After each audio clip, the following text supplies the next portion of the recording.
Hello and welcome to another exciting week of the Grueling Truth NASCAR Show.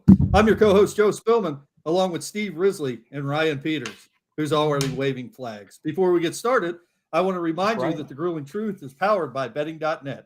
Betting.net is your best bet for finding online casinos and sports books that's right for you. Ryan, Steve, how you all doing today? I'm good. How are you? I'm doing peachy, Joe. I'm hanging out with you. Oh yeah, well, I'm a fun guy to hang out with, Steve. Yeah. People are lining up at the door to hang out with me. Ryan, how are you? Then we got a hot mess over here on the other side of me. I'm doing good. Kyle Busch wannabe. Busch wannabe. Yeah, I'm the Kyle Busch doppelganger, according to you two, and as many wins as he does this year. So he's doing all right, I guess. And we are going to call you Kyle Busch all night tonight because that's something we just decided. Just call me Rowdy. Yeah. Just call me Rowdy. No, we're not going to go that far. Nah, that's fine. So we got a lot to go over this week. We're going to wrap up Richmond, talk about Martinsville. But before we do that, let's talk about the Xfinity a little bit. Let's keep it quick. Ryan, I'll let you do that. Great Xfinity race. Let me get your take on it. Yeah, it came down to two teammates that were really just dominant the entire time. As you'll see, when we talk about from the Cup Series race, Joe Gibbs Racing has this track figured out at Richmond. And, it was the class of the field between John Nemechek and Ty Dillon. And those two pretty much were, it was John Nemechek early and then Ty Dillon late. And then, down to 5 laps and teammates rubbing doors against each other. And Dillon at 19 years old secures his 7th win of his career, 3rd win of the season. Yeah, that young man is off to an incredible start to his career. Steve, did you get to catch much of that race? No, I did not. I was watching the Final Four. Kind of something like as good pastor would say, real sports that day. I'm just quoting my good pastor. I'm not saying I endorse that idiot, but I do. I'm just quoting him. Oh, well. I agree. Basketball is a real sport. So. Well, it is on that weekend. So is NASCAR. Yeah. I did catch the race, Steve. And what'd he do? Well, I thought it was a great race. One. They're all great races. Well, no, they're not. Yes, but I don't know, just looking into that race a little bit, I thought it had an incredible finish. As you kind of talked about, Ryan. We saw teammates bumping and grinding on the last lap. But Nemechek seemed to take offense to it. I don't know if you caught right after the finish of the race, he came up and kind of hit his teammate there, letting him know that he wasn't real happy with the result of that race. Do you think that he had any reason to do that, or do you think that was just him acting like a baby? I think after what we talked this week, you want to see clean racing, and especially going for the finish. These were two teammates going at each other. Nobody wrecked, nobody got wall or nothing like that. I listened to Ty Gibbs on a podcast, and he said I hit him a little bit harder than I thought, and he said that his right front tire was cording, which you can take that for what it is. At the end of the day, if you get second place, you should be. John Hunter Nemechek was mad he got second place, and you can be the one that's aggressive and clean, or you can be the one that's seeing the aggressiveness and end up in second place. And as long as you don't have two guys getting slammed into the wall, and both of you wrecking each other out, I just think that's racing. Yeah, I agree with that. Well, we're going to move on. I don't agree with it. Why don't you agree with it, Steve? Give me your opinion. No. But before we get started, hi, David Wolf. How are you? I'll wait till we get into the Cup stuff before I give my dissertation on Ryan's be nice and be soft to everybody. Don't get anybody's rough feathers ruffled any. I don't think that's exactly what he was saying. If you want that crap, go watch IndyCar. Oh my God, this is the same argument we had last week. Right, Steve. it is. We have a difference of opinion. IndyCar can't bump each other. They're open wheel race cars. Well, they bump more than NASCAR does. Oh. Are we done talking about the minor leagues? The trucks were off, so we don't have anything to talk about there. I don't know. I thought it was a good race. From what I saw of it, I always watched the last 20 laps. I DVR'd the race with intent to watch it, but then my wife had 2 weeks of Outlander backed up that we had to watch. That is the most boring show on television. Well, there goes that sponsorship. You Outlander? were like, You don't want you're like Outlander. you're Hey, like would a you answer sponsorship. David Wolf who said, hi, I said- Joseph? I did. He I said, hi, him. David Wolf. Man. You notice how he just said, Brutal. hi, Joe. Hi, Joseph. He didn't care about you two. Frankly, I don't care about David either. So that feeling's kind of mutual. You just fishing Anyway. privileges when you come back down near here. That's what just happened there. Yeah. Yeah. He has a really nice. You know what spot, fishing is to and me? you don't get to go. I went fishing one time. Okay, one time. Yeah. I was on a houseboat in Dale Hollow down in Tennessee. Great place. Great place. You got to cross the state line because Kentucky's alcohol free. So we made sure we docked our boat, or we grounded our boat real close to the state line. If you go into Tennessee, you can go into one of the marinas and get alcohol. You know, but you couldn't do it in Kentucky. It's a dry county. Phew, what a bunch of idiots. Steve, I believe David Wolf sent you that. That's good, David. You can communicate. I like that. Way to go. That impresses me from somebody from Southern Indiana. That can actually communicate. He must Here's the be a question, Chastain fan. That's why. Anyway, I stuck a pole on the line with a worm on it and stuck it down and wedged it between something, and was sitting there talking with my friends, having a beer. The damn thing, somebody bit on it. So they said, jerk it back. I jerked it back. Things started wiggling a little bit and trying to he said, let some line out. So I let some line out. Are we talking about fishing, Steve? Yeah. Okay. Then I reeled it in, got him up there, and the damn thing was all flopping around in the air like this, just going around. So I'm like, I'm not sticking my hand with a hook in there, and he's flopping around. Well, I'll get that damn hook in my finger. So I just beat the damn fish against the side of the boat until it finally fell off. Hi, David. That was my one experience of fishing. So you didn't catch anything. I caught something, but I didn't want to touch it, so I let it go. You mainly just went casting. No, I caught a fish. I fished. Oh. I don't hunt either. Well, you two are terrible keeper of the times, because I sent you an outline for the show, and I said that we were going to spend 3 minutes on the minor All right, league. let's go. All right, let's go. And we have now spent 8 minutes and 13 seconds. So we're going to move on to our picks from last week, which I did incredibly well on. I won this week again. You just wanted time to talk about how great you are at making picks. I mean, I did an exceptional job, Steve. I mean, you could probably read my article every week on thegruelingtruth.com, where I give you my 5 best bets for the race coming up. And, if you so choose, you could go to Caesar Sportsbook and bet the same drivers I am. So, you know what happened, Joe? What? You know, you started the season like Joe Gibbs racing, and then you got to Richmond and you just turned up. That's exactly what happened. Right. Well, I did pretty well last week too.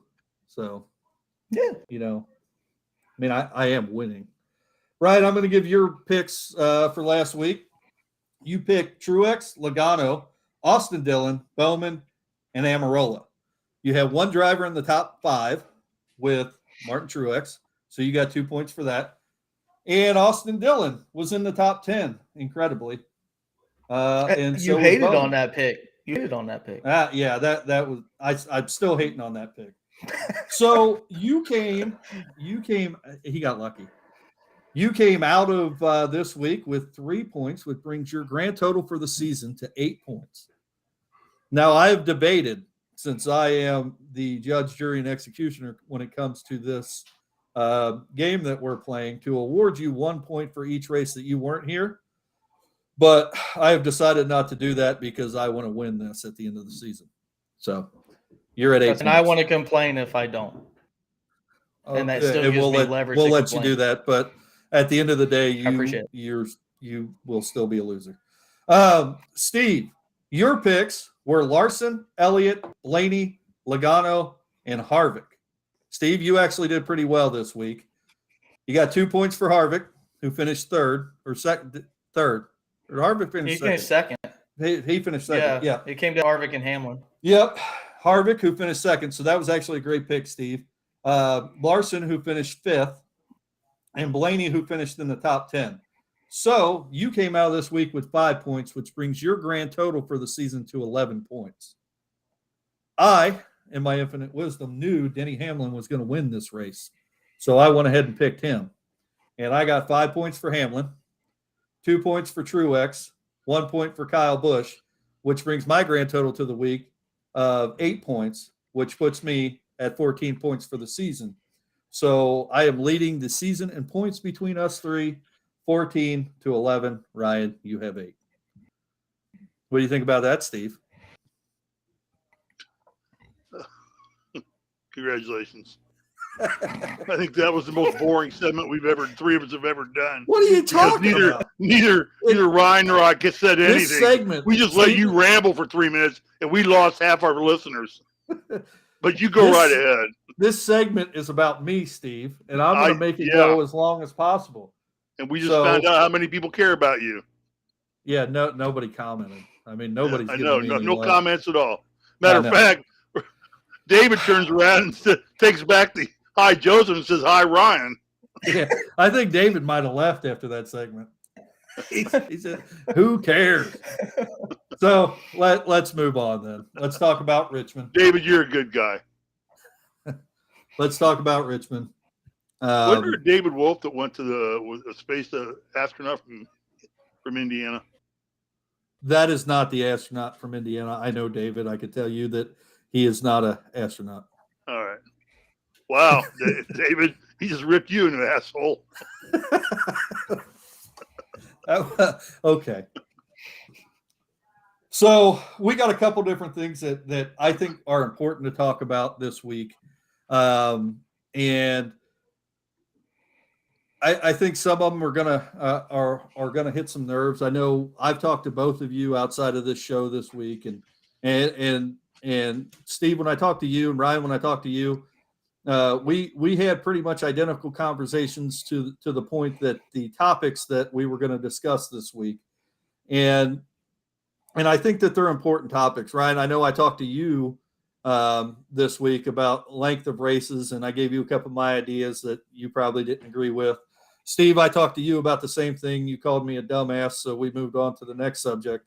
But I think that we're probably going to need to discuss that a little bit this week. But before we move into that, viewership this year for this race, again, for the 7th straight week in NASCAR, has beat the previous year. And we kind of hit on this last week that we had great viewership last week during the NCAA basketball tournament. We had the Final Four this week. The national championship game was on Monday, but you would expect Joe. What? There were no games on Sunday. I know your only option was to watch the women's national championship later on that night. Did you not do that? I said on Monday. Well, okay, but the race wasn't on Monday. The race I understand. NASCAR was the only sport on Sunday. 3.1 million. I would expect that to double. What I was saying, Steve, is typically you would expect that viewership is going to go to basketball games in the month of March and early April. Or didn't it rain all over the Midwest? No, I don't know if it rained here on Sunday or not. I don't remember that it did. It did not rain on Sunday. It did Okay. not. No. My wife made me put down 4,000 bags of mulch. I promise it did not Oh, rain. yeah, I remember that. Man. Yeah, I'm talking to Ryan. Boy, I tell you what, that's the great thing about living in California. I don't have Steve money. I can't hire somebody to do it. No, it's not Steve money. There's a lot of illegal immigrants that are willing to do that stuff for a very good price. That's nothing wrong with that. Okay. Anyway, Capitalism. this week, there was almost 4 million viewers for Richmond. There was 3,958,000 viewers that tuned in to watch the Richmond race. That's up from 3.1 million last year. So I think we're starting to see a climb in viewership and kind of the rise of NASCAR again. I think they're building on something. I think this car has a lot to do with what we're seeing on the racetrack. I know as I scoured Facebook this week, I saw many people commenting on the different NASCAR sites about how Richmond was a boring race. I don't think it was. Yeah, did we have 30 cautions? No, we didn't. Did we see people wrecking all over the place? No, we didn't. But it was a great race to watch if you understand the strategy of that race. Ryan, let me get your take on the race first. No, we kind of alluded to what Richmond would be earlier on the previous podcast that we did and said that, it's more of a fuel strategy race, which it was more of a tire wear race. This is kind of like what a 3/4 mile old Atlanta looked like this week, where, it really came down to good pit crew and good strategy. And you saw that with Denny Hamlin and Kevin Harvick just coming out of nowhere, literally 20 seconds behind with like 12 laps left, and those two fighting for the lead because their crew chiefs made really good decisions. And I think, when you see racing as a whole and you watch these drivers and, the back ends are sliding out, William Byron's losing 3 seconds a lap due to his tires. You can't see it on TV, but knowing it and understanding motorsports in general, these drivers are having a really hard time with the car. They can't push it all the way out. And it's more representative of what racing really is versus, just hammer straight and left like we've seen with the 550 horse packages here recently. I would like to see them increase the horsepower for the short track, if you want to call a 1/4 mile short track for Richmond. But I think what we're seeing right now is predicated, like you said, based on the car. Overall viewership's up 16% this year versus last. And as long as these cars are in the hands of the drivers, we've had really good races. And now we get to one of my favorite races this week, and that's a 1-lane, hard to pass everywhere Martinsville. It should be a really good race this weekend too. Steve, what did you see this week? I thought it was a relatively mundane race until the end. I agree with Ryan entirely that it was a tire wear race. I think what you're seeing, along with what Ryan sees, great observations, Ryan, is that this is still a car that people are figuring out. I think Hendrick got on it and got it figured out. And now I think Gibbs is getting it figured out. And I think that's why you're seeing a little more disparity in some teams being able to come through the pack real quick. Gibbs, as Ryan said, Gibbs may have now figured it out on these, on the car and how to adjust it, how to balance it. I know, I was listening to Elliott. They played some audio from his in-car. He just said he keeps losing balance in the center. Center off, and he couldn't keep the balance in the car. He went out fresh, but then as soon as tires started wearing, the balance of the car just fell apart on him. And that's something that Alan Gustafson and maybe Hendrick haven't quite figured out yet, how to do that. Now, this was their first real, what we would call a short track, although I agree with Ryan, it's kind of more of a short intermediate track at 3/4 mile. I think the fact that these cars are so durable, there was only, I think it was about 20 laps to go, they'd only had like 5 cautions at Richmond. That's usually unheard of. I mean, they usually, that race is complaining about being long, just so many yellow flags because there's just so much bumping and grinding going on. But these cars they bounce off each other, they bang, tires don't go down. So, but in the end, it was great to see 2 old farts up there running for the win. We had our eighth first time winner now. Right. Yeah, the season. So yes. we still haven't doubled anybody up on winning yet. So again, now you've only got half the spots left, and you're only 8 races into the season, into a 36 race season. And so you only got 8 spots left to fill. And I think you're going to get 8 more different drivers win, because we keep talking about those drivers who have not won. But I still think this is really a figuring out the car thing, and slowly but surely, you're going to see these cars bunch up more. I too, like Ryan, would like to see the 550 package upgraded a little bit, give these guys a little more horsepower, a little more juice to get in each other's bumpers or get around each other, things like that. This 500 horsepower it just really doesn't seem to give them the power they need to just shoot by people left and right. Or if they're doing it because, Kaling Motorsports hasn't figured out the package as well as Hendrick or Gibbs has. So, but that's just a little bit of growing pains. I do think it's good racing, and that's justified by the fact that they're pulling in the numbers they're pulling right now on pretty much no-name races. Now, in 2 weeks we got dirt coming up. What, next week? Easter. 2 weeks. Easter night. A week off. Yeah. Easter. So not till Easter night. Then we got Talladega. So you got two pretty important, high visibility races coming up. Talladega is always a huge draw. So it's all good. I'm really liking NASCAR a lot. I mean, it's one of the funnest years. A new car is worth every penny they spent on developing it, I think, so far. Right.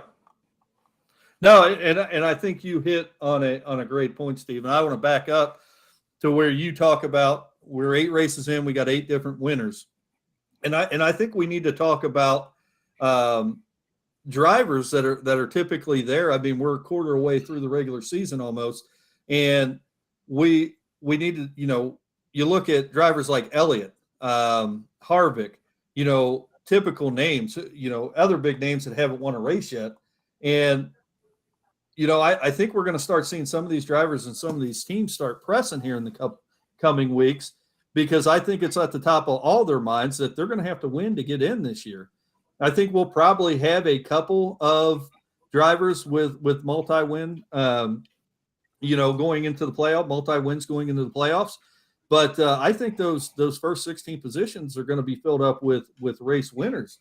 And when like I said, when you talk about Harvick, you talk about Chase Elliott, Kyle Busch. I don't think we see them in the playoffs this year if they don't get a race before the playoffs start. And Ryan, stop me anytime if you want to. Just butt in. Don't let me dominate this part of the conversation. But I'm not worried about it. You can't tell me that Kyle Busch isn't going to win a race this year. He's too damn good of a driver. Elliott has historically always been a second half season winner. If you go back and look at the wins that Elliott's had, most of his wins come in the second half of the season. Now that's because they've been road course heavy for the second half of the season. Now the road courses might be a little more spread out, and he's been caught in terms of his superiority on the road course now. There are other drivers out there who figured out how to drive on turning right. Harvick's going to get a win.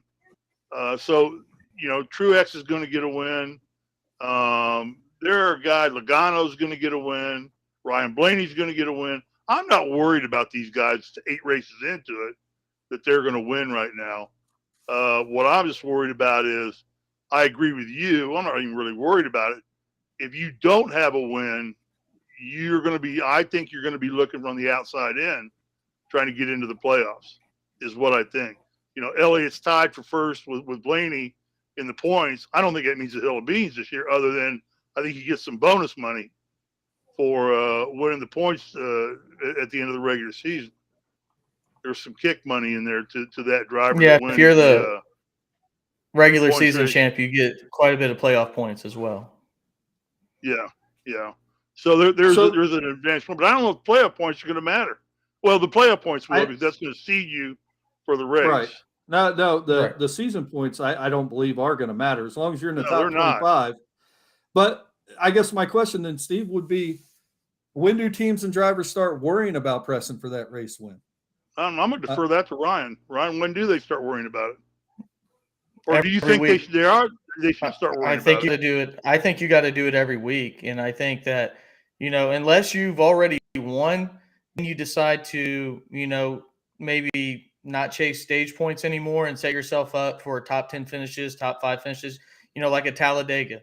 There's no point for you to run up front the entire front of that race if you've already got to win, because now you're trying to get yourself in position later in the season.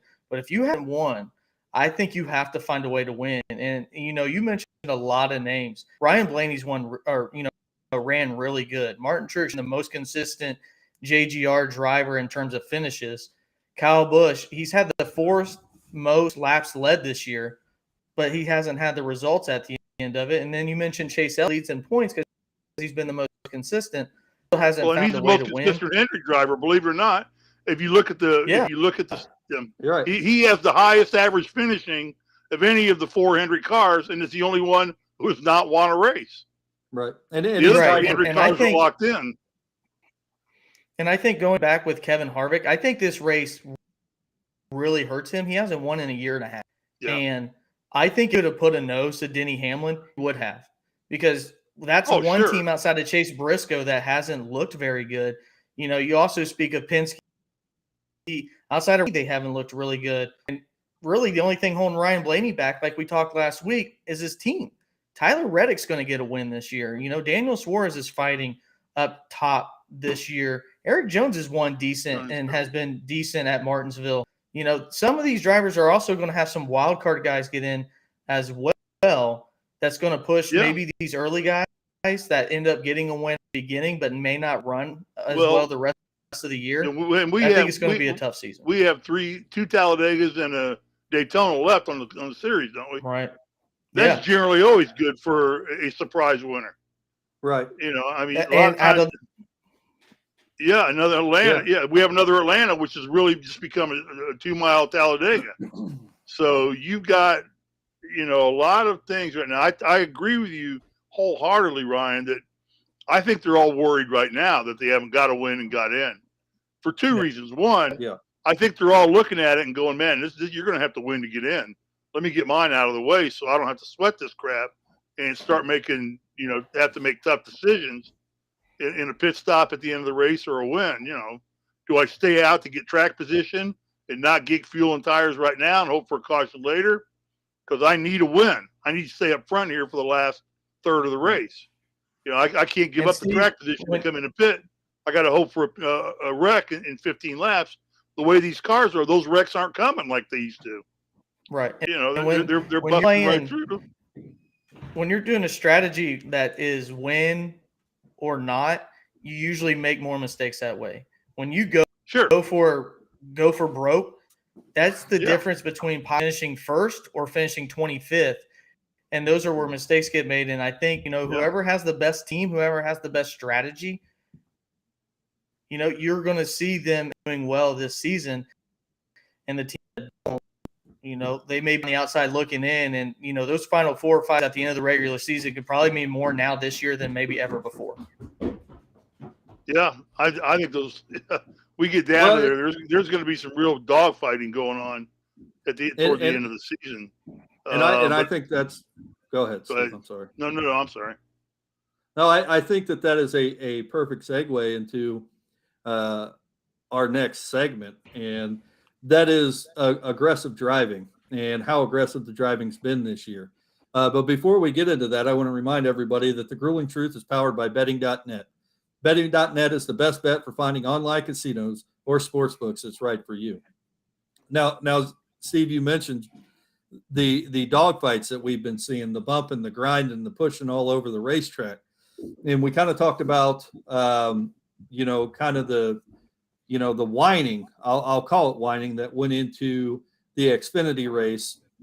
Now, we saw a little bumping, we saw a little movement in the Cup race, but really strategy won that race. You know, you saw teams gamble with tires, like Ryan said, and that gamble didn't pay off at the end of the race. But if you watch the interior of that pack, people are moving around, they're bumping off each other, and it's becoming a topic among drivers this year. And I think the term that NASCAR has turned into the WWE has been used that you know, kind of sparks some backlash. But we are definitely seeing, with the durability of these next gen cars this year, that drivers are certainly taking the physicality of races to the limit, I think. And I think, in my opinion, that is making for some good racing, certainly for fans. Fans like to see that. I think a lot of people, especially people that are new to NASCAR, you know, are kind of like hockey fans that watch hockey just to see the possibility of a fight. I know a lot of people tune in to watch a race to see the possibility of a wreck. And that's not something that we got this past week. But to to a true race fan, we got to see strategy really paid off. But moving back to the physicality of the races, do you think, Ryan, Steve, do you think that's something that NASCAR maybe needs to get a handle on and put in check, or do you think no, we keep marching along as we are? Ryan, I'll let you go first. I We're think going it to disagree. really on this. depends. I guarantee you we're going to disagree. You're probably right, and that's okay. I think what it really depends on is what type of aggressiveness there is. If every single race is determined by somebody not in good passing position, use home horn to send the guy and he in 30th, I think that's a falter. I think that's not a true outcome of what should have been. If somebody bumps and moves somebody out of the way that we saw in the Xfinity race, and don't get me wrong, there's definitely a side of it. These good drivers, maybe it's a little bump and they can't handle it, so it looks a lot worse than what it is. I think as long as not every race comes to a demolition derby, I think you want to see aggressive racing, and I think these race cars have provided that.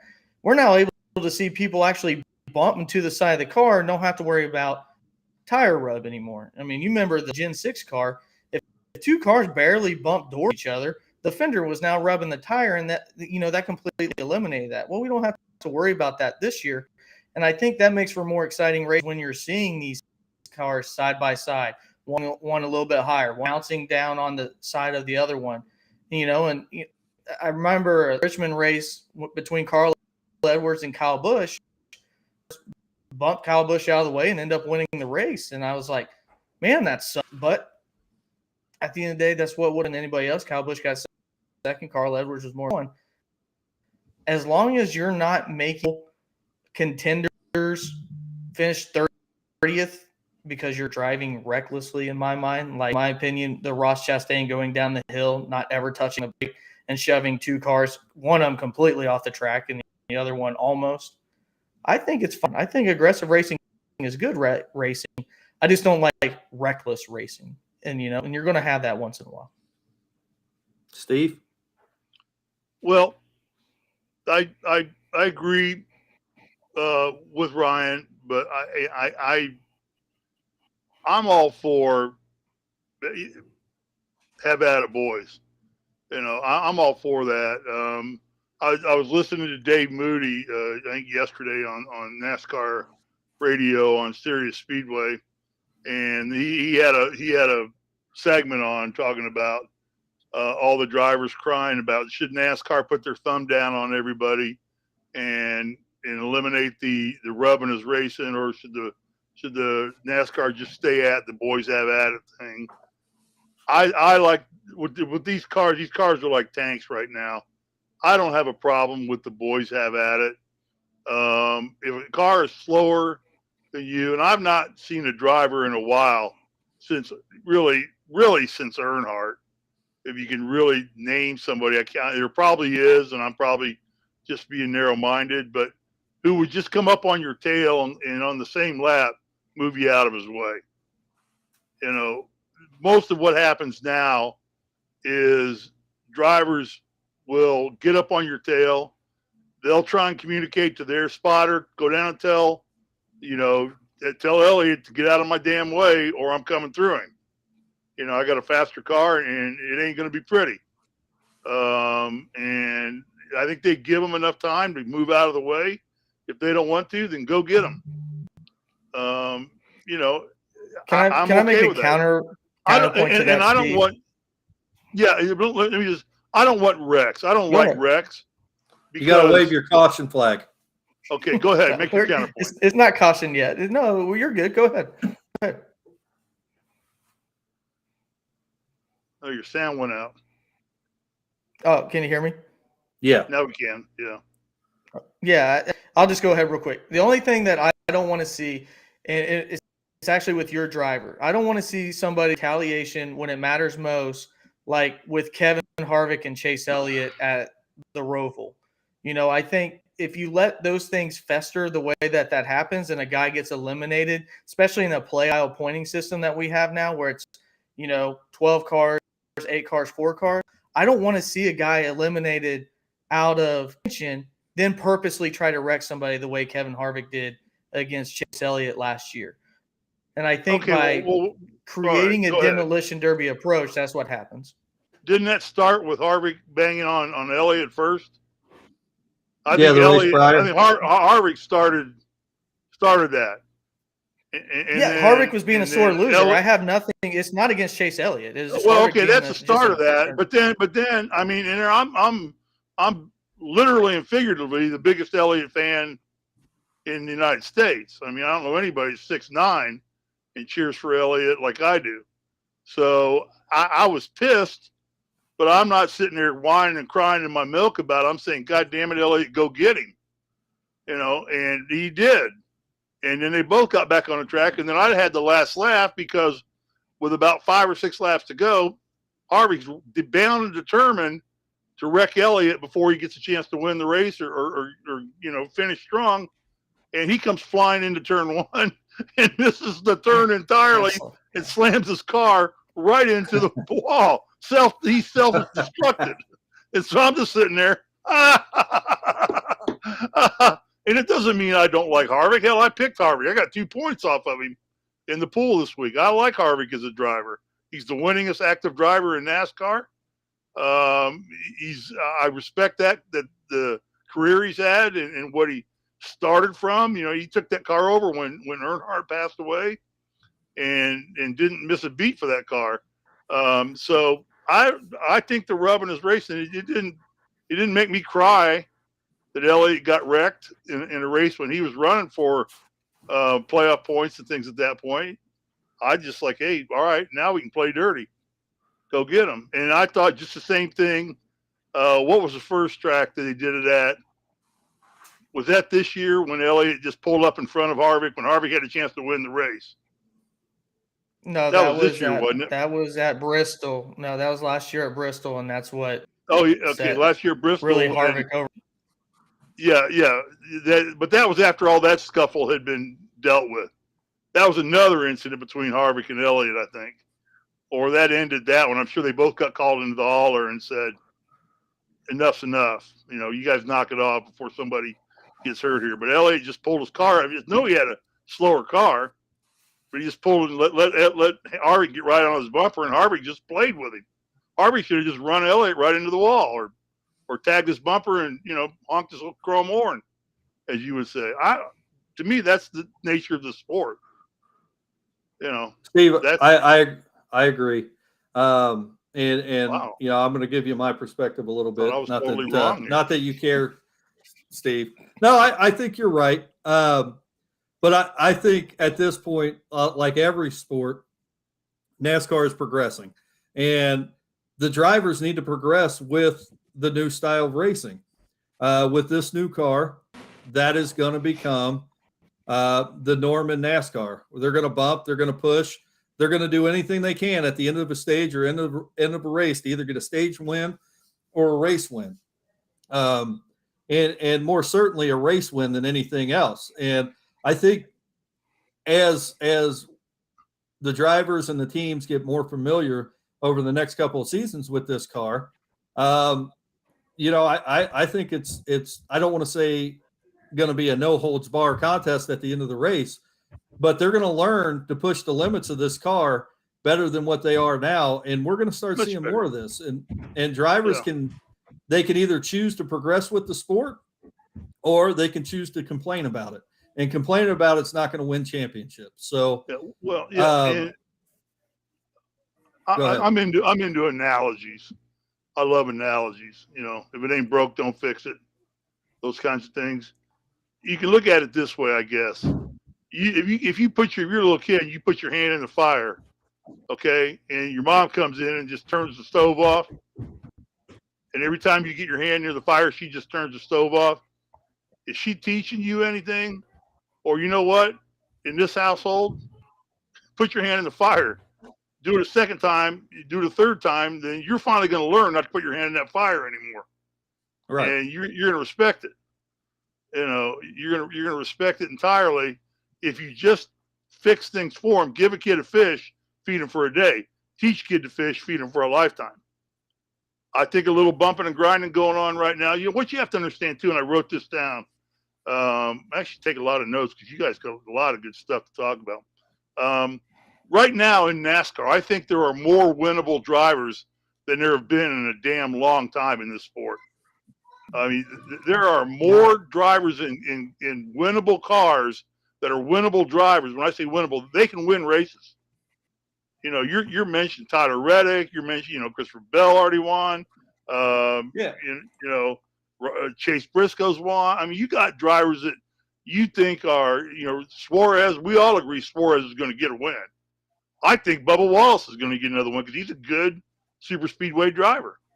He's one of those guys who's going to languish in 30th or 25th in points, and he's going to sneak up and win Talladega or Daytona, and he's going to be in the playoffs. I think it's a real possibility. No, huh? and I as long as it rains. As long as it rains. So I think that the level of talent and the level of equipment is as big as it's been, and as long as I can remember in this sport. It used to be if you weren't Hendrick, Joe Gibbs, or Stuart Haas, you weren't really competing for the win. You were competing for airtime to satisfy your sponsors and prize money to pay the bills. I need one of Ryan's flags. All right, go ahead. I'm sorry. Say, hey, I got a point. You bring up a great point, Steve. See, there's your crybaby right there. Look, wave that flag for me. Go ahead. You bring up a great point, Steve. If you want him to stop, I'll do the red flag. Right now, Michael McDowell is currently 25th. I'm done for the day. The hell with you guys. You finished the show. Ricky Stenhouse is 28th. I got Ellen on back here. The hell with that. I think anybody currently in the top 25 in points, the top 25 drivers right now, potentially each week could win a race, which could totally change the entire dynamic. Did I just say that? Yeah, I'm agreeing with you, Steve. All right. Jesus. Well, you're wasting time agreeing with me. Well, I wanted to agree with you. You brought up a great point. But I think another issue we need to talk about that came out of this race, and Ryan, I think you're going to get very passionate about this topic.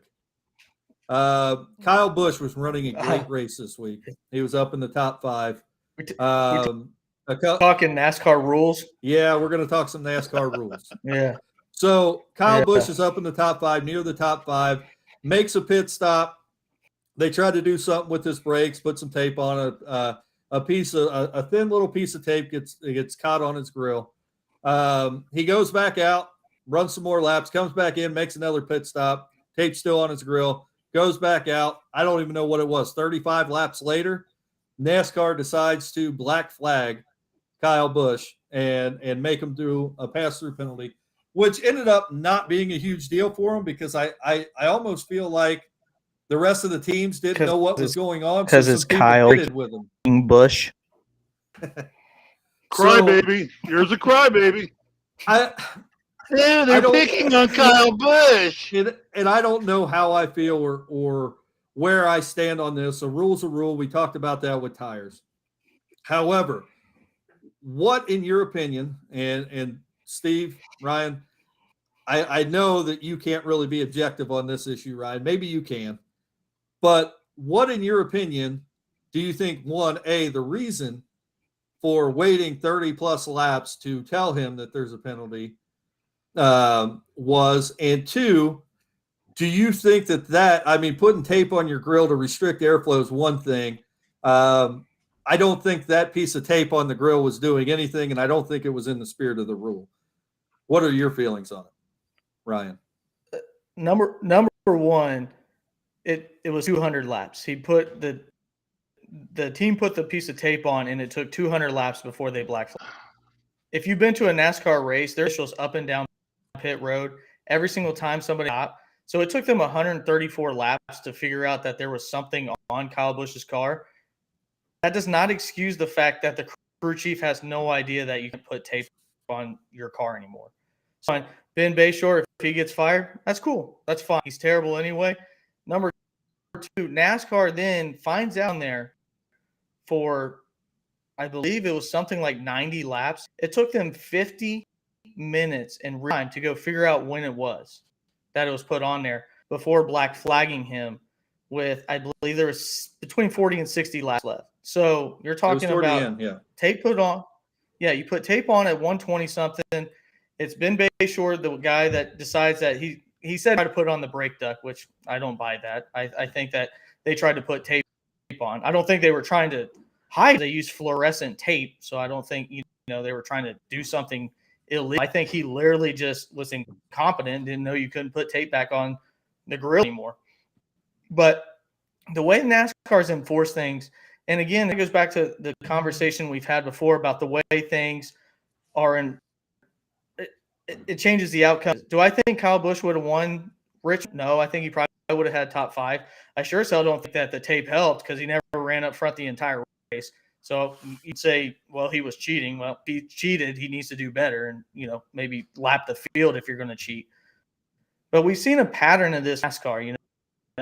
We had the rain incident, I'm sure, last year where drivers are clearly telling the tower that it's raining and they let them go through the first lap and the first 5 cars wreck. We had the incident last year after Chase Elliott got hit by Kevin Harvick where his deck lid was just hanging on, and they let Chase Elliott drive for 10 laps before it fell off and caused a caution, when that's clearly you're not allowed to have pieces of equipment hang off. Even this past week or 2 weeks ago at COTA, Ricky Stenhouse is just sitting on the track and allowed other team or pit members take pit stops because they let a guy sit on the track for almost 2 miles racing. There's just a lack of consistency with NASCAR. And if NASCAR ultimately wants to be taken serious, they can't let these things happen. I know we have objectives and we have rules in sports and referees and things like that go on, but the lack of accountability from NASCAR at times is laughable. And that's the thing that, as somebody that's passionate about a certain driver, it don't have to be my driver. Like I said, Ben Bayshore is the one that deserves this problem, that happened. And Kyle Busch should have had to come in due to a black flag. It doesn't take 200 laps to figure that out. No, I agree. And I think certainly this year where we've seen NASCAR just drop the hammer on things that I don't feel have been that egregious, and then kind of backpedal or be indecisive on other rule violations, especially during the race when it's costing people positions on the track and points and possibly a win. I do agree that they have to get better. If you break, if there's a rule violation, there's a rule violation. I don't know why you would have to talk about a piece of tape for 200 laps. Steve? I mean, I don't even know I guess, let me ask you, is it in the rule book that you can't add tape to the grill of the race car during the race? Yes. Is that in the rule book? That is new for this year. Okay, then he broke the rules. Okay, and I wrote down another. If you walk into a 7-Eleven with a gun and you rob it and take $50 from them, okay, is it any less serious or more serious than if you walk into Chase Bank and get $500,000 after robbing them with a gun? Is there any difference there? I mean, do you see a difference? Hey, he only got $50, and he didn't even get a Slurpee. Crap, just slap him on the wrist and tell him not to do that anymore. No, I agree. He got $500,000 out of Chase. Okay. Oh yeah, put that guy in the electric chair. He's in line. You can sit in jail for 50 years before we electrocute him. Breaking the rules, breaking the rule. If you don't agree, I think with this new car, if you don't you let things get gray, then all of a sudden everything gets gray again. Because if you allow them to get away with it, now here's what I know, Ryan. I know you do. You watch F1? Yeah. Ryan, do you watch F1? Yes. Okay. Yes. Okay. What do they say when something happens? What does the announcer come on and say? This was maybe where NASCAR needs to get better. Okay. What they should say is what F1 does. The tape on the grill is under review. We're just going to let you know right now that tape, the situation of illegal tape on the front of his car is under review. And that gives the transparency to the audience. Yeah. the transparency to the audience that now we're going to take 60 laps because it's a short track. You're running laps in 22 seconds. So you can run 60 laps in 15 minutes, 20 minutes, however that breaks out. And NASCAR says we're going to go back and replay the tape, see how long that tape was on there, see if we noticed any speed changes or anything different about that car with the performance of that tape. Okay, yeah, that tape was on there from this point forward. All right, and we have a solid rule that says you cannot add that tape at that time. All right, we reviewed it, and that's what F1 does. Review. It says bring Schumacher in, or Schumacher, bring Verstappen in for a stop and go penalty in the pits. We reviewed it. We ruled on it, and we got it done. That's what F1 does. Maybe that's what NASCAR needs to do right now, is just say, be transparent. We're under review. We're reviewing the incident with the tape. Right. And then they come back out. I don't think that'll happen. I don't think that'll happen because I think it'll show the ineptitude, the incompetence from NASCAR at times. You can hear that if you have a scanner at a race, but to let somebody go, you have 200 laps to get this figured out. And not only did it took you 75 laps to recognize that it was on 75 laps ago, and then took you 50 minutes of real time to then go back, look at footage of pit stops, which that should be pretty easy, or you should have had somebody there, a NASCAR official that watches every pit stop. They have technology to see if a tire is aligned due to cameras, right. and all these different radars and things like that. And I just don't think, and I want NASCAR to be like Formula. I agree. I think Formula One is the best presentation of auto racing that there is out there because it's transparent. Well, they handle that part of it definitely better. Yeah. Yeah. And I'm not saying that Kyle Busch doesn't deserve to be penalized. I'm saying there's a NASCAR as an organization to where if he did this and say it took 50 laps, this doesn't change the outcome of that race. When you make it to where it's in the 90 laps of something that happened an hour and a half ago, it changes things. Like in baseball, if you come to the plate and the manager says, I want to sub in number 26, and the guy gets a single, and then he wrote down on his scorecard number 24, if you don't challenge that within the at-bat, it's done deal. Using another sports analogy, and when do you get to that of, wow, we really dropped the ball not paying attention that this was illegal. How do we handle this, whether it may be a fine, crew chief the next race because he's an illegal, but I don't think the driver should be punished for what the ends of his crew chief. And who are you going to punish? You don't punish the team and the driver. You don't take away driver points and take away teamers. Okay, but that does what? I mean, one of two things happen with the crew chief. He's either sitting in Charlotte on his Barco lounger, wiring everything in, emailing everything in to the crew sitting in the pit box with a computer directly linked to him, or they have other guys that are just as or not more competent than the guys sitting in the Barco lounger. Usually a tire chief or not a tire chief, a car chief or somebody like that knows as much about the car as the chief. What am I trying to say? Crew chief does. I don't think, and I don't know that I can think of a lot of incidents that's happened this year. Most of them have been related more to tire problems than anything. But yeah, well, and I got to ask one last thing, and I wonder how much you'd be pissing and moaning about this if Kyle Busch was the Kyle Busch of 7 years ago, winning one out of every 3 or 4 races. I think you might be thinking a little bit differently and not really worrying about it. It's like, you got screwed, But if Kyle's winning like he was winning, like I said, 4, 5, 6, 7 years ago, I think a fan might not be as pissed off about this stuff as it is as you're frustrated. The fact that your favorite driver, like I'm frustrated, Elliott hadn't won this year. It pisses me off. It makes me think, why did I invest the time in that race, to watch it? Because my driver just pissed around and his crew chief pissed around the whole time. You know, I don't- Yeah, I mean, the I'm not gonna argue that I'm not frustrated because it's my favorite driver. I think I'm more frustrated as NASCAR as a whole. If we're gonna get 16% more people watching it than previous years, and this new fan goes, well, why are they punishing him now? He's been doing this for the last 2 hours, drive it on. Why are they just punishing him? The real question is that maybe a casual fan don't understand. I mean, imagine you watching the national championship game and the guy got to play half of the second half with 5 fouls, and then they're like, oh shit, we let this guy play half of the second half with 5 fouls. Let's just take it back to 8 points that he just scored. Yeah, I don't. That never happens because there's enough fail-safe checks and balances in the game. I mean, how many people keep? And if NASCAR wants to be serious, they should do the same thing. And I think how that's many the people point. keep? The point is this: is I played 4 years for Bobby Knight.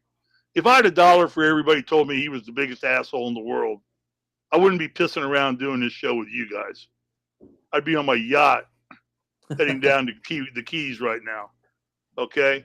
But what I just go back and tell people is what you don't understand about Bob Knight, there's an incredible method to his madness. You know, everything he does is calculated. Everything that Knight ever did around me that I ever saw, and I've known Bob Knight for almost 50 years. You know, since the day he started recruiting me till today.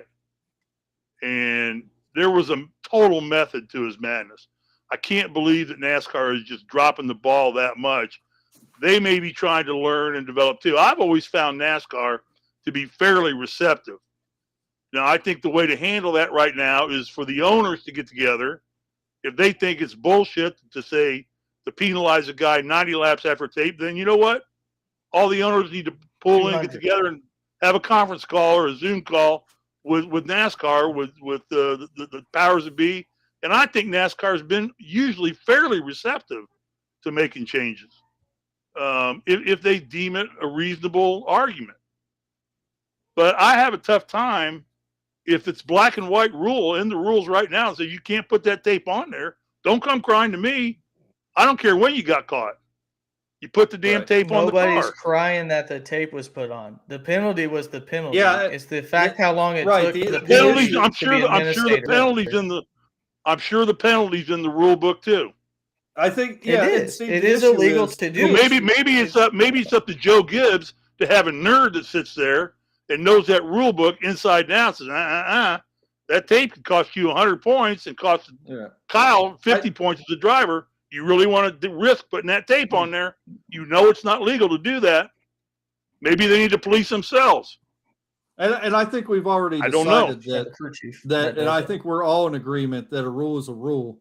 I think the issue is the length that it takes to assess that rule, which I do believe NASCAR needs to get better at. But that's all the time we're going to waste. Thorough and methodical. Agree to disagree, Steve. Well, I'm saying it's just an argument you can make. You want to say they're screwing Kyle Busch. They didn't screw Kyle Busch. You know, Kyle Busch committed the penalty. In the top 10, didn't he? Yeah, he did. Yeah, and he had a good run, and he deserved to be penalized. I don't think that, like I said, that was in the spirit of the rule. But you guys mentioned F1, and we talked about F1. F1 added. We're going to talk about F1 when we're having a great discussion about the rule book. Yes, we're going to talk really seriously. We're going to talk about F1. Okay, they run in Australia this week. Whoop-de-doo. The Ferraris and the Ferraris and Red Bull are going to run away with it this year. Mercedes is going to tank this year, and that's F1 for you in a nutshell.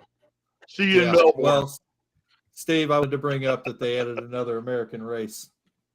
Yeah, Las Vegas tonight. Yeah, Las Vegas tonight. We're gonna move on. We didn't get to all our topics this week. We're running out of time, so we're gonna slot talking about race length for next week. So don't let me forget about that. Well, go ahead. We got time. Make it short. Okay, Ryan, race length. Your thoughts? I've been a lot of YouTubers, and that's the way that my generation and Gen Zs watch and get their analysis nowadays. Is listening to somebody that's not a professional opinion, but they still have a way to needle in terms of talking points. And I hear a lot of people now from that crowd, that 18 to 49 crowd where NASCAR is still not doing the greatest in. Talk about the length of the races. And I hope NASCAR doesn't make drastic changes that way. I think motorsports in general, the endurance of it is what makes NASCAR so good. Number one, it's taxing on the driver. Number two is taxing on the vehicle. And I don't think that we need 40, 50 lap races so that, a kid that's spent the last 6 years trying to figure out if there's 12 genders wants to watch NASCAR. I think that we should keep it the way it is on that aspect. If they want to add to the way that F1 has the previous year or two, to where we have maybe half the points, a 40 lap race, and then it transitions to the starting lineup for say, I'd be all for that. I think it would bring in some good entertainment. It also would bring in a crowd, especially if they did an Xfinity Series race before that. It would help that ticket sale. But at the end of the day, a race is something that's meant to be endured, and I think that it should stay that way. Steve? I agree entirely. If I want to control the length of a race, I DVR it, and then I can control the length of any race. I just fast forward through the commercials, and I'll fast forward through 50 laps, and unless I see cars splattered all over the track, then I'll back it up and see what caused the wreck and who's involved in it. And then if I want to get to the last 20 laps, I get to the last 20 laps. Some tracks, you don't want to do that. On Bristol, you want to watch the whole race. Talladega, I want to watch the whole race because a big one can occur at any moment. A lot of these tracks, like Richmond, you could have fast forwarded through that race and just set it on the last 20 to 30 laps, realistically, and you'd have gotten the gist of that race. But I don't want them screwing with it at all. And when you say these sprint races, I know I talked to Joe. You're not talking about heat races, are you? You're talking about the sprint races they do on Saturday. The sprint races they were doing on Saturday. Yeah, where you get some sprint races. Points. Right. It's just like a 50 lap race or a 40 lap or a 20 lap race, something like that. Yeah, I thought that was great. Yeah, and you get it's a risk to tear your equipment up, and in F1 that's more dangerous because those cars are $1 million cars, as opposed to a NASCAR, which is about a $300,000 car, and they've got backups sitting in the trailers. A lot of those F1 teams, they got one backup for a 2-car team, so they can't really afford. That's careful, but I think that's great. Sprint races are great, but NASCAR or F1 has an hour and a half time limit. I think, isn't it? They run for the length of the race or 90 minutes, whichever comes first. Is that right, Ryan? Yes, as long as it's not red flag due to Well, they stop the clock then. Red flags, they stop the clock, but you have 90 minutes of race time or the time. So I don't think that I didn't think Richmond was too long. People see that 500 and they start panicking. Oh my God, 500 laps. They don't realize it's 22 seconds around that track. Right. It's not like you're going around Talladega or Daytona 2.5 miles, which is a 40, 50, 60 second track, depending on where, you're running. But, I think the length of the race is fine. They shouldn't be touched. I wouldn't do anything. I think a lot of Saturdays are real busy to do a sprint race because you got Xfinity running, you got qualifying going on. They're trying to bunch everything up for just the weekends now, so drivers and teams aren't spending all that money to bring 2 crews in for an Xfinity car and a Cup car. I think they're trying to economize, and I think that they've done a good job with that right there. I really like that, what they've done. So I'm with you, Ryan. If it ain't broke, don't fix it. And I agree. I talked to both of you about this, and I think both of you know, Steve, I know at least you do, that my preferred race, I love open wheel, sprint car, dirt track racing. And I love the style of that race. And I think when we talk about NASCAR, part of stock car racing is being able to keep your car together, having a setup on your car for 400 or 500 miles or 400 or 500 laps at a short track, to be able to maintain your car at a certain speed and get around that track and see if your equipment can hold together. That's part of racing.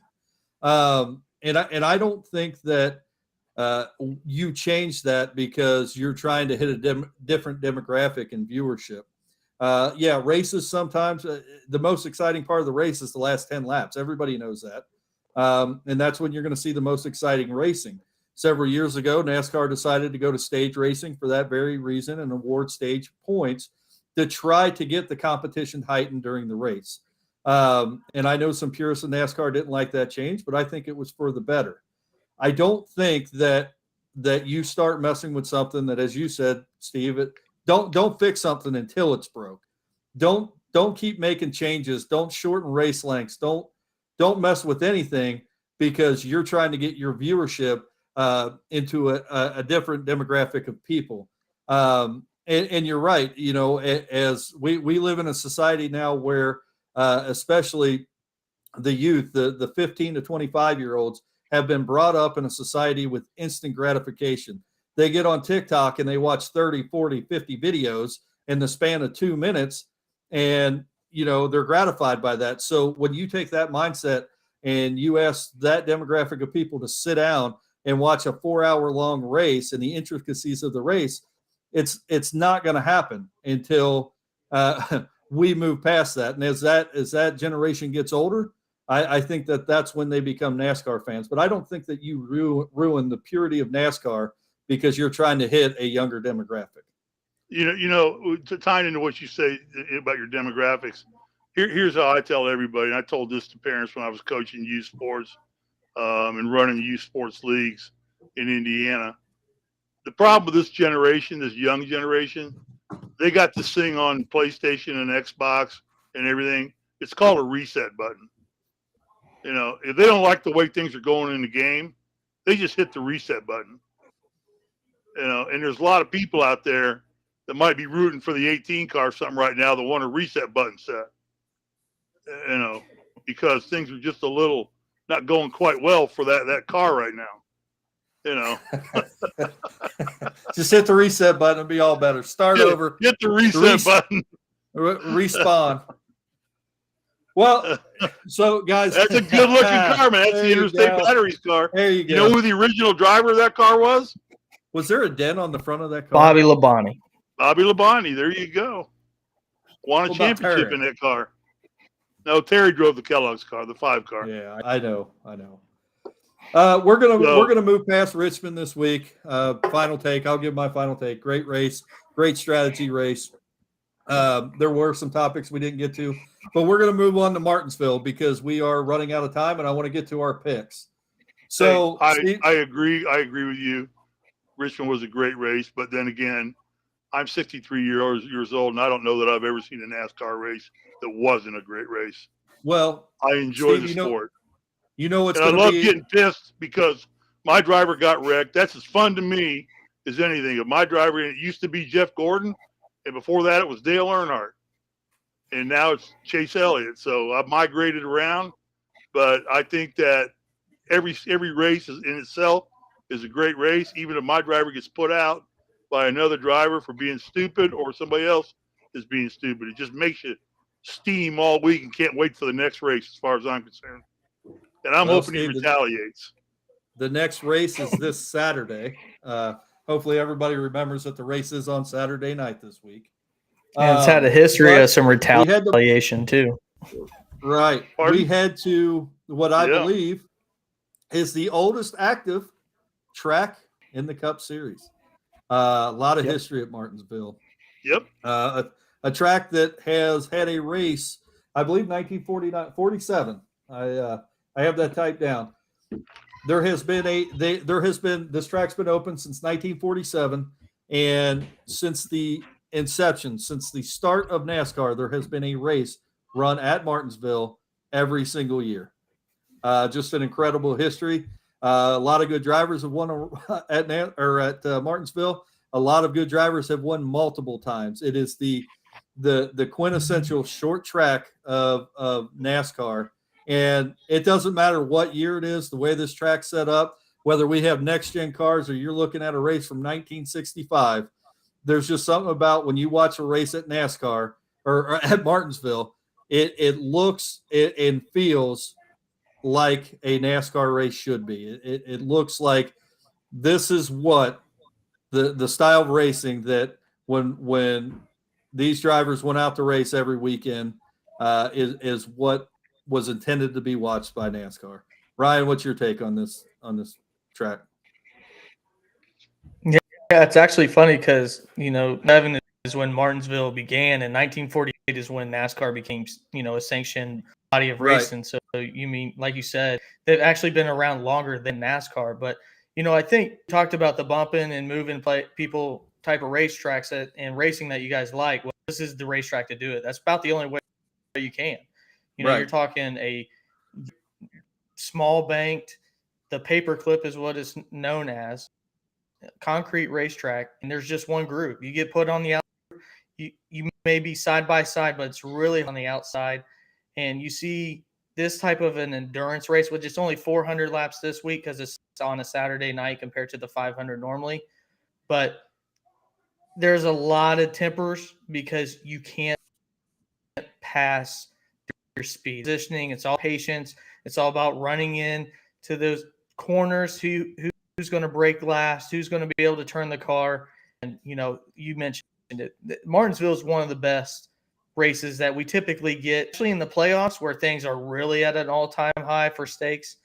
But, there's not you don't miss Bristol, you don't miss Talladega, you don't miss Daytona, and you don't miss Martinsville. I think those are some of the best races no matter what. Yeah, somebody's going after grandfather clock. Steve? Exactly. One of the best trophies, too. That's what I was going to lead with. The best thing about Martinsville is it is the most coveted trophy out there, except for the Gibson guitar that Kyle Busch, like a total idiot, smashed to shred in Victory Lane when he did that several years ago. Oh, look at me. I'm a rock star. Hey, that's about a $2,000 guitar you just did that to. Real classy, Kyle. Thank you. Then he had the audacity to have it replaced. Jesus. It goes with like the other 200 trophies he's got back in North Carolina. Yeah, no doubt. He's the winningest active driver in NASCAR in terms of everything. He blew away Mark Martin in Xfinity wins. He's got 100 Xfinity wins, doesn't he? Well, pretty close. So anyway, I know we're moving on. I don't. He's not at 100. Check me if I'm wrong. Is this the track? I don't know if this is legend or lore or true. Isn't the paperclip because the guy that sold him the land? It was a farmer, and he said, "You can build a track here, but you can't touch my watering hole for my cows."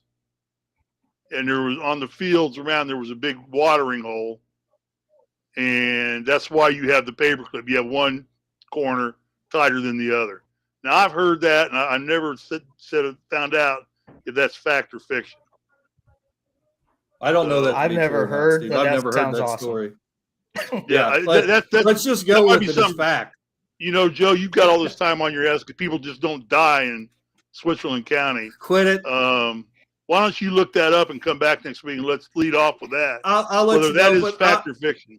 I'm just going to tell you, Steve, it's true because I like the story. So yeah, that's just a story I heard that is why it is a paperclip. The guy had a big watering hole at one end of the track, and that was the perfect piece of land, the flattest piece of land to build that track. So they couldn't move the track away any farther from the watering hole, and they had to make the one end shorter than the other end, tighter, because they were not allowed to get within like so much distance of that watering hole. Anyway, yeah, okay, that's an incredible story. And yeah, Martinsville, and let's find out if it's true or not.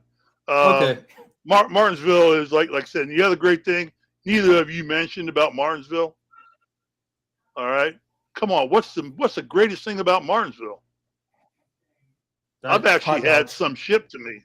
The Martinsville hot dog, baby, and I've actually had one. Actually, I had about 5 of them. So you cannot buy those anywhere. I went searching for those one day. I went all over the country, and the only place that those are manufactured for is Martinsville.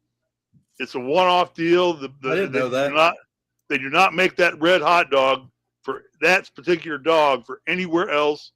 They don't sell it retail. They could sell it in the South. You know what they could do in the grocery stores, in Piggly Wiggly and Winn-Dixie and all them great supermarkets down there. I've been in every one of them. but the Martinsville hot dog is exclusive only to Martinsville track, and they are good. I had a buddy FedEx me 5 of them. They tasted like shit because they were. That's some great information. There you go. Yeah, I didn't know that you could only get the Martinsville hot dog at a Martinsville race. Yep. It's incredible. It's an incredible wealth of knowledge that you have, Steve. I'm a rocket surgeon. Does anybody else want to talk about Martinsville, or do we want to get to our picks? Let's get to our picks. We're 1 hour. Let's get to our picks. Hey, before we do get to our picks, though, if you like our picks, check out betting.net. Betting.net is the best place to find an online casino or sportsbook that's right for you. So, also, before Ryan, do you still like me? Joe will reimburse you. Ryan, do you still like me? No, Ryan calls me every day, and he's like, "You still like me, Ryan? Can you believe the Steve guy?" Yeah, I like you, Steve. All right, I'm very fond of you too. We have to trade cell numbers. Just I call Joe and it's boring as hell. Oh my God. I was gonna say, first of all, before you cut me off, that they call Ryan the paperclip, but for a different reason. And Dale Jr. Hey! You don't get to pick on my buddy like that. you watch your ass, all of it. And Dale Jr. is supposed to compete in the Xfinity race this week. In the Xfinity race. Well, I mean, I don't know what any kid would know about a paperclip, other than it holds paper together, Ryan. Now they're going to YouTube it or something. Yeah. So anyway, every week. I don't think I know about a paperclip either. Then you might want to YouTube it. I'm too old. I know more about Martinsville hot dogs than I do paperclips. Yeah, Jesus. Anyway, every week we pick 5 drivers. We get 5 points for a win. We get 5 points for a win. We get 2 points for a top 5 and 1 point for a top 10 finish.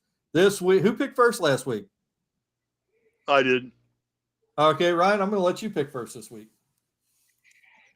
All right. My 5, I got Martin Truex Jr., Gano, Christopher Bell, Chase Elliott, and after seeing a little speed last week on a shorter track, a guy that typically runs here well, I'm going to go with Brad Keselowski.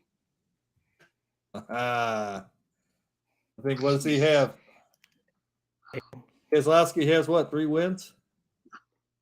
Roush hasn't won a race in 10 years. I just need top 10s, Steve. I just need top 10s. Oh, okay.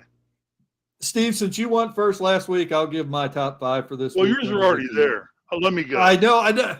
But the people listening and watching Steve don't know what my top 5 are. No, let me go because they'll think I'm changing my picks. Because you can read them, doesn't? Okay, go ahead. All right, you go last since you put you advertise yours on the script. Don't do that. Okay. Keep your keep your picks to yourself. Okay, then. I don't need to be unduly influenced by Curly. Quit it. All right, I'm sticking with my boy Chase Elliott. I ain't giving up. He's already got a grandfather clock. He's already won one in the playoff situation. Nonetheless, you had to get that win to get in, to move on. Yeah, that was a big one that moved him on because he was about to get eliminated. He won that race with Truex breathing down his ass trying to bump him, and that was exciting as hell. I remember that. So Elliott, I'm gonna go with Martin Truex. I think that car is looking good. I think he's driving good. Do we know how Sherry's doing? I haven't seen her at the track at all lately. But she's actually announced that she's doing a lot better. She's back in remission again. I know she had a relapse. Yeah, that's the last I had heard. I haven't actually seen much. Yeah, I'm praying for her because I know that those two have been together a long time. But Martin Truex, I'm taking him. I think this is an old and treacherous track. I'm going to go with Kevin Harvick. I think his car looks good. And I think he's getting hungry for a win. I can stick with Larson. I think Larson can still win on any track, and he's always going to be a threat. He's having a rough start to the beginning of the season, but a lot of that has not been his fault. And then Ryan, my fifth pick is going to be Kyle Busch. Hey. I think Kyle's ready to win. I do. He's driven well lately, and this is a perfect setup for him. Jinx me. I think that's why you do it. Oh. No, I had Logano / Busch because Logano's been wrecking all over the place this year so far, and I think Kyle is just getting ready to win. I think his crew is tired of him pissing and moaning, and the easiest way to solve that problem is just get him in victory lane, and Kyle gets happy, and then you get happy. That's about it. Yeah, That's I agree. Thing makes him happy. So my 5 drivers again are Elliott, Truex, Harvick, Larson, and Kyle Busch. I got it, and I cannot believe. You want me to read your 5 to you, Joe? No, I can do that. My 5 picks this week are Martin Truex. I don't think we really need to discuss that. That's a sweep. Chase Elliott, Ryan Blaney, Kyle Busch. And I'm going to pick Denny Hamlin again this week. Wait a minute. Joe, are you and I the only 2 people that pick Kyle Busch? Yeah. I cannot believe Ryan didn't pick Kyle Busch. I'm not the number 18 guy doesn't pick his own driver. Doesn't he have 3 wins at Martinsville? Yeah. But I can't jinx him, man. Because then he's got 3 wins. You have more than one thing to root for, and I just can't keep getting let down over and over and over. You mentioned all the sports books every single week, that we're sponsored by. My money goes to them because I keep throwing money at Kyle. So not only am I out of money, then I'm depressed because he doesn't win. Then I get no points. I'm not jinxing him. This is the way. Well, I don't know. Ryan, let me let you in on a little secret. What's that? Who you picked means not a hill of beans to the 18 M&M's car. Okay, you're right. It's really Ghostbusters. Ghostbusters was a fictitious movie. It doesn't really happen. I feel like I have more power than I do, and I'm going to keep going with that. Yeah. Well, you haven't done very well by not picking him. Well, I know that if you're going to ask me to pick who I think is the best bet to possibly finish in the top 5, I'm certainly going to pick a driver that has won at a racetrack 3 times. Me too. I'm certainly going to pick a driver that's won at a racetrack 5 times with Denny Hamlin. So I don't know how you leave him out of your top 5, Ryan. And he'll probably win this week, and then you're going to be pissed off because you didn't pick him. I didn't pick him at Richmond. Richmond. You know the thing, Joe? It'll be like icy hot. You're not going to know whether to be hot or cold. The thing, Joe, too, I'm not going to be upset if he wins, guys. That's just not the way it works. I'm like, Hamlin, he won. You didn't pick him. Don't talk to me about being a Kyle Busch fan. I'm going to pick it. I make two homer picks every week of my life that I have to make these picks. One is the Colts. I don't care who the Colts are playing. I'm not ever betting against the Colts. All right, I don't care if the spread is 50 points. I'll take the loss, but I'm never going to bet against my team. Rule number 1. The other one is Chase Elliott. I don't give a damn what they're racing on. Chase Elliott's my driver, and I'm not going to pick him. I'll take the hit. Well, I'm a loyal fan, and I haven't picked him the last 2 weeks. But that's because I don't think he's going to win. My point is Hamlin is really good at winning back-to-back races. I bet if you look at the last 5, 6, 7 years of NASCAR, Hamlin's got more back-to-back wins than probably any other driver out there. That's because Hamlin is a phenomenal short track racer. He's a great driver. He is a great driver. And they race short tracks back-to-back. Uh-huh. And he's staying in his home state in Virginia. Uh-huh. And he's just a whiny crybaby, too. If he quit being a whiny crybaby, I'd like every time he gets out of the car, he blames Kyle Busch or somebody else. Steve, Ryan, we're going to wrap the show up this week. You got any final thoughts other than Denny Hamlin, Kyle Busch, and every other driver but Chase Elliott being a whiny crybaby?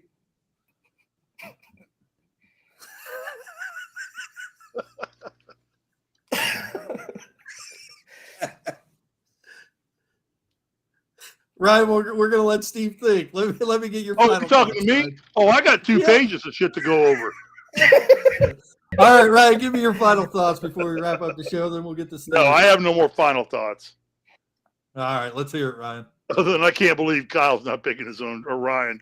Ryan's, see, I He called you Kyle again. You call Anyway, him go Kyle. ahead. I can't believe Ryan's not taking Kyle Busch. What Because a, I what didn't pick Kyle Busch, what he a will win homer. this race. And on the next podcast without pants if Kyle Busch wins. I'm Oh, doing. no. I'm Well, doing that's this podcast. jinxing us for sure. Because there ain't Well, I'm nobody wants to even imagine you sitting on That's your a seat right now. That's a win with no all the pants way on. around. I That's don't a know what the win all big the deal way is. I don't have pants on right now. Okay, this is getting really weird now. Wrap it up. All right. Hey, You thanks for goddamn tuning in this week. We will be back. Guys, people. are we going to do a post-race show Saturday night? It's going to be kind of late, or you want to do it Sunday, or are we going to do a post-race show this week? I say Sunday. Yeah, I can send Sunday? Yeah, Sunday sounds good. What time, Sunday Steve? What sounds time do you good. want to do it Sunday? 8 o'clock your time, 5 o'clock my time is fine if that works for you guys. But tell me what time works for you. I'll see if I can make it fit. I don't think there's 8 there's o'clock no our race. time? The only thing is that you're what going to 8 run o'clock's in, good? you're going to run into the end of the Masters. You know, Yeah, that is true. I do want to watch that. Let's but by do it at 8 the end. o'clock the Masters will be over because it'll be dark in Georgia. Yeah, let's okay, yeah, let's do it. I do want to watch the end of the Masters. Yeah. Tiger Woods, I think he's still playing tomorrow, isn't he? He's scheduled to play right now. I'm That's sure right. what weather dropping down there will probably have a lot to do with him playing. All right, good deal. So 8 o'clock Sunday night, 8 o'clock Eastern. Joe, we did a show on that today at 10 at 1 o'clock. I know. I watched. If you'd have it. gotten on and listened to it, we explained all that. Well, I was at work, Steve, and I caught a minute of it. I thought you did a very good job with endorsing betting.net, which is the best place to find online casinos or sportsbook. I think you did a really good job with your ad today. So we will see you all again Sunday night, 8 p.m. for our post-race show. Ryan, Steve, have a good night.